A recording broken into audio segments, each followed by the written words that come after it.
This is a hole that I drill in my Maserati rain sensor cap. And in that hole, I install an aftermarket camera and connect it directly to my vertical touchscreen inside of the Maserati.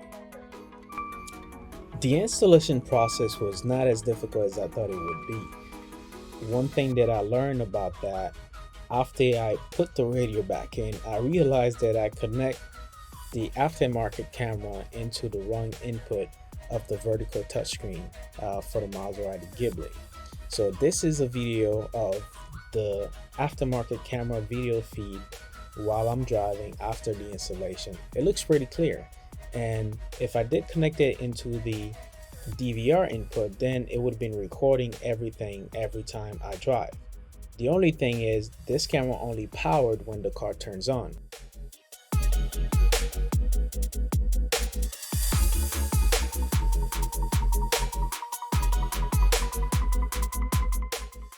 Giving all that scenario, so the hardest things about installing this camera was moving the cable through the bottom of the steering wheel all the way to the back of the touchscreen here in the Maserati.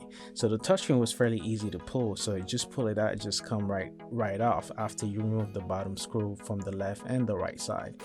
The only thing is, it's just like I connect the wrong cable. Obviously, as I was saying, it's not in the DVR input, and this is a video feed to show you the view after I install the camera. And at night it looks even nicer as well. So the better the camera, the smoother, the nicer the video.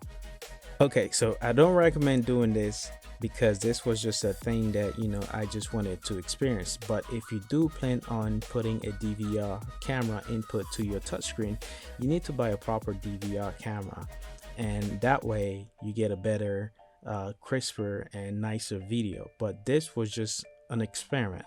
So as always, if you're new to this channel, just go ahead, hit the subscribe button, and also hit the bell for future notifications and things like that. And if you find this very interesting, go ahead and share it to your friend. That way they don't make the same mistake I did. Peace.